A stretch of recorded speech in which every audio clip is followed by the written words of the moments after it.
உண்மை செய்திகளை உங்கள் வீட்டின் வரவேற்பறைக்க கொண்டு வரும் நியூஸ் 7 தமிழ் செய்திகளுக்காக மனோஜ் 8 மணி செய்திகளை விரிவாக பார்க்க இருக்கிறோம்.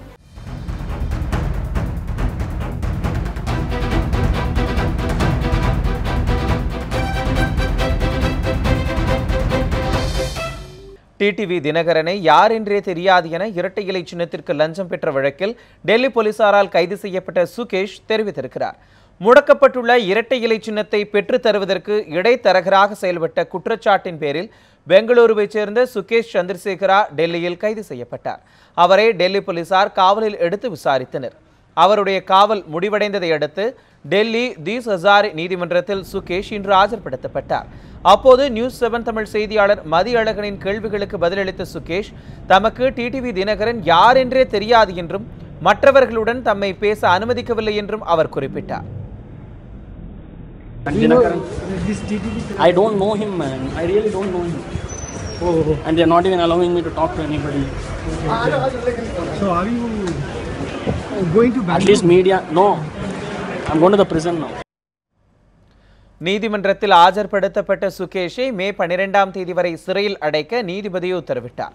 இதையடுத்து இடைத்தரகர் சுகேஷ் திகார் சிறையில் அடைக்கப்பட்டார். இதற்கிடையே இரட்டை இலை விவகாரத்தில் ஹவாலா ஏஜென்ட்டாக செயல்பட்ட நாத்து சிங் என்பவர் இன்று கைது செய்யப்பட்டுள்ளார். அவரை 2 நாட்கள் போலீஸ் காவலில் வைத்து விசாரிக்க தீஸ் ஹசாரி நீதிமன்ற நீதிபதி பூனம் சௌத்ரி அனுமதி அளித்து உத்தரவிட்டுள்ளார்.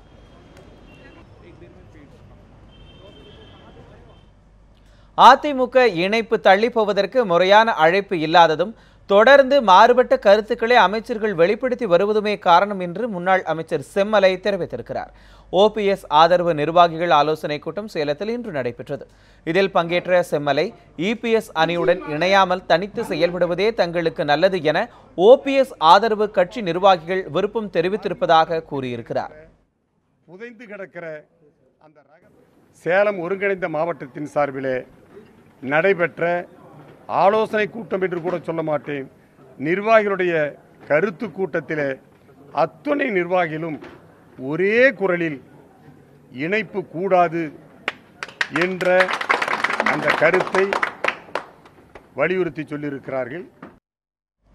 தமிழக உணவுத்துறை அமைச்சர் காமராஜ் மீது முதல் தகவல் அறிக்கை பதிவு செய்ய உச்சநீதிமன்றம் உத்தரவிட்டுள்ளது. தன்னிடம் அமைச்சர் காமராஜ் 30 லட்சம் ரூபாய் பெற்றுக்கொண்டு ஏமாற்றிவிட்டதாக ஒப்பந்ததாரர் எஸ்விஎஸ் குமார் என்பவர் உச்சநீதிமன்றத்தில் மனு ஒன்றை தாக்கல் செய்தார். இதனை விசாரித்த உச்சநீதிமன்றம் காமராஜ் மீது வழக்கு பதிவு செய்து விசாரிக்காவிட்டால் சிபிஐ விசாரணைக்கு உத்தரவிட நேரிடும் என எச்சரித்துள்ளது. மேலும் தமிழக உணவுத்துறை அமைச்சர் காமராஜ் மீது உடனடியாக மோசடி வழக்கில் முதல் தகவல் அறிக்கை பதிவு செய்ய வேண்டும் எனவும் உச்சநீதிமன்றம் உத்தரவிட்டுள்ளது. தமிழகத்தில் மின்வெட்டு என்ற பேச்சுக்கே இடமில்லை என முதலமைச்சர் எடப்பாடி பழனிசாமி தெரிவித்திருக்கிறார். சேலம் மாவட்டத்தில் வளர்ச்சிப் பணிகள் குறித்து சேலத்தில் அதிகாரிகளுடன் தமிழக முதலமைச்சர் எடப்பாடி பழனிசாமி ஆலோசனை மேற்கொண்டார். பின்னர் செய்தியாளர்களிடம் பேசிய அவர் முன்பு எப்போதும் இல்லாத அளவில் தற்போது அரசு இயந்திரம் சிறப்பாக செயல்பட்டு வருவதாக கூறினார்.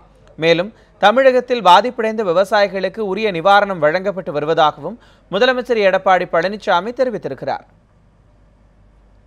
மேலும் மின்வெட்டு தொடர்பான செய்தியாளர்களின் கேள்விகளுக்கு பதிலளித்த முதலமைச்சர் தமிழகத்தில் மின்வெட்டு என்ற பேச்சுக்கே இடமில்லை என கூறியிருக்கிறார். மேலும் சென்னையில் மின் பழுது ஏற்பட்டதாகவும் மின்வெட்டு ஏற்படவில்லை எனவும் கூறினார். மின் வெட்டு இல்ல, மின் பழுது. மின் வெட்டு என்ற பேச்சுக்கே இடமில்லை. அதை அந்த மின்துறை அமைச்சர் மாண்பு அமைச்சர் தங்கமணி அவர்கள் தெளிவுபடுத்தியிருக்கின்றார். மின் பழுது ஏற்பட்டுகின்றது. ஏதாவது ஒயர் வந்திருக்கும், ஒரு டிரான்ஸ்பாரம் அது ரிப்பேர் ஆகியிருக்கும், அதனால அந்த பகுதியில் பழுதடைந்திருக்கும் ஒழிய மின் தடை என்ற பேச்சுக்கே இடமில்லை. தேவையான அளவுக்கு மின் உற்பத்தி செய்யப்பட்டு மக்களுக்கு வழங்கப்பட்டு வருகின்றது. தமிழகத்தில் ஊழலை ஒழிக்க லோக் ஆயுக்தா அமைப்பை உடனே உருவாக்க வேண்டும் என திமுக செயல் தலைவர் மு க ஸ்டாலின் தெரிவித்திருக்கிறார். இதுகுறித்து அவர் வெளியிட்டிருக்கக்கூடிய அறிக்கையில் ஊழலை ஒழிக்க வகை செய்யும் லோக்பால் சட்டத்தை உடனடியாக அமல்படுத்த வேண்டும் என்று மத்திய அரசுக்கு உச்சநீதிமன்றம் உத்தரவு பிறப்பித்திருப்பதை வரவேற்பதாக கூறியிருக்கிறார். ஆட்சி அதிகாரத்தில் இருப்பவர்கள் பொது சேவையை மறந்து தன்னலத்துடனும் சுயநலத்துடனும் செயல்படுவது நம்பி வாக்களித்த மக்களுக்கு செய்யும் மன்னிக்க முடியாத துரோகம் என்பதில் திமுகவுக்கு அசைக்க முடியாத நம்பிக்கை இருப்பதாக மு க ஸ்டாலின் தெரிவித்திருக்கிறார். லோக் ஆயுக்தா அமைப்பு உருவாக்கப்பட்டால் அதிமுக ஊழல்வாதிகள் மாட்டிக்கொண்டு சிறை கம்பிகளை எண்ண வேண்டி வரும் என்ற அச்சத்தால் லோக் ஆயுக்தா அமைப்பு உருவாக்காமல் கிடப்பில் போட்டு வைத்துள்ளதாக அவர் குற்றம் சாட்டியிருக்கிறார். மத்திய அரசுக்கு உச்சநீதிமன்றம் பிறப்பித்துள்ள உத்தரவை மனதில் நிலைநிறுத்தி மாநிலத்தில் லோக் ஆயுக்தா அமைப்பை உருவாக்க அதிமுக அரசு உடனே முன்வர வேண்டும் என்றும் ஸ்டாலின் வலியுறுத்தியுள்ளார். சிவகங்கை மாவட்டம் கீழடியில் அகழ்வாராய்ச்சி நடந்த பகுதியை ஆய்வு செய்ய வந்த மத்திய அமைச்சர்களுக்கு மக்கள் விடுதலை கட்சியினர் எதிர்ப்பு தெரிவித்ததால் அங்கு பரபரப்பு ஏற்பட்டது. சிவகங்கை மாவட்டம் கீழடியில் அகழ்வாராய்ச்சி நடைபெற்ற பகுதிகளை ஆய்வு செய்வதற்காக மத்திய அமைச்சர்கள் மகேஷ் சர்மா, நிர்மலா சீதாராமன் மற்றும் தமிழக பாஜக தலைவர் தமிழிசை சவுந்தரராஜன் ஆகியோர் வந்திருந்தனர். அப்போது கீழடி அகழ்வாய்வு பிரிவின் தலைவர் அமர்நாத் ராமகிருஷ்ணாவின் பணியிட மாற்றத்துக்கு கண்டனம் தெரிவித்த மக்கள் விடுதலை கட்சியினர் அமைச்சர்களின் ஆய்வுக்கு எதிர்ப்பு தெரிவித்தனர். அப்போது பாஜகவினர் தென்னை மட்டைகளை எடுத்து மக்கள் விடுதலை கட்சியினரை தாக்க முற்பட்டதால் அங்கு பரபரப்பு ஏற்பட்டது.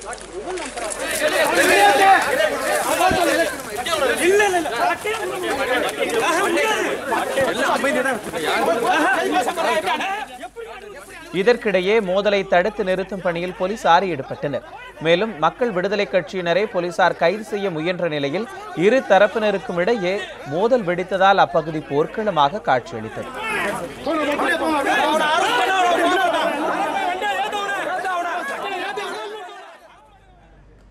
தமிழகத்தில் வறட்சியால் விவசாயிகள் அனைவரும் தற்கொலை செய்து கொள்ளவில்லை என உச்சநீதிமன்றத்தில் தமிழக அரசு தெரிவித்திருக்கிறது. இது தொடர்பான வழக்கு இன்று உச்சநீதிமன்றத்தில் விசாரணைக்கு வந்தபோது தமிழக அரசு சார்பில் பிரமாண பத்திரம் தாக்கல் செய்யப்பட்டது. ஒரு சில விவசாயிகள் மட்டுமே வறட்சியால் தற்கொலை செய்து கொண்டதாகவும் மேலும் சிலர் சொந்த பிரச்சினைகளுக்காக தற்கொலை செய்து கொண்டதாகவும் அதில் குறிப்பிடப்பட்டுள்ளது. சிஆர்பிஎஃப் வீரர்களுக்கு தரமான சத்துமிக்க உணவுகளை வழங்கப்பட்டு வருவதாக சிஆர்பிஎஃப் தென்மண்டல கூடுதல் இயக்குநர் சைலேந்திரகுமார் தெரிவித்திருக்கிறார். சத்தீஸ்கரில் சுட்டுக் கொல்லப்பட்ட தமிழகத்தைச் சேர்ந்த செந்தில் உள்ளிட்ட சிஆர்பிஎஃப் வீரர்கள் நூடுல்ஸ் சமைத்து உண்ணும் வீடியோ காட்சி வெளியாகியிருந்தது. ஆனால் பாதுகாப்பு படை வீரர்களுக்கு சத்துமிக்க உணவு வழங்கப்படுவதாக சிஆர்பிஎஃப்பின் தென்மண்டல கூடுதல் இயக்குநர் தெரிவித்திருக்கிறார். சென்னையில் நியூஸ் 7 தமிழ் தொலைக்காட்சிக்கு அவர் அளித்த பிரத்யேக பேட்டியில் காட்டுப்பகுதியில் பாதுகாப்புக்காக செல்லும் வீரர்கள் பொழுதுபோக்குக்காக நூடுல்ஸ் சமைத்து சாப்பிட்டிருக்கலாம் என்று கூறியிருக்கிறார். மேலும் வீரர்களுக்கு உடல் பலத்தை கொடுக்கும் வகையிலான சத்துமிக்க உணவு எப்போதுமே அவர்களுக்கு வழங்கப்பட்டு வருவதாகவும் சைலேந்திரகுமார் தெரிவித்திருக்கிறார். Generally, when our troops goes in the jungles, we provide two kind of food. One food we give the pre-cooked food, and that is taken by them in the field, and at the time of rest they used to take it by putting a small candle and all. They just hit it and eat it. Second is we give them the packed food. Generally the Maggi and noodles we don't give them. They might have taken from their own interest, they have taken from the canteen and all, but generally we don't give that food. கூட்டுறவு வங்கிகள் உரிய விதிமுறைகளுடன் தங்களது வாடிக்கையாளர்களுக்கு debit மற்றும் credit கார்டுகளை வழங்க reserve வங்கி அனுமதி அளித்திருக்கிறது. இது தொடர்பாக நாடு முழுவதும் உள்ள கூட்டுறவு வங்கிகளுக்கு ரிசர்வ் வங்கி சுற்றறிக்கை ஒன்றை அனுப்பியுள்ளது. அதில் சட்ட வரையறைகளை உரிய முறையில் பின்பற்றி டெபிட் கிரெடிட் கார்டுகளை கூட்டுறவு வங்கிகள் வழங்க வேண்டும் என அறிவுறுத்தப்பட்டுள்ளது. மேலும் டெபிட் மற்றும் கிரெடிட் கார்டுகள் மூலம் நடைபெறும் பண பரிமாற்றம் தொடர்பாக கூட்டுறவு வங்கிகள் மேற்கொள்ள வேண்டிய நடவடிக்கைகள் குறித்த வழிகாட்டுதல்களையும் ரிசர்வ் வங்கி வழங்கியுள்ளது. இத்துடன் நியூஸ் 7 தமிழில் இரவு 8 மணி செய்திகள் நிறைவடைகிறது.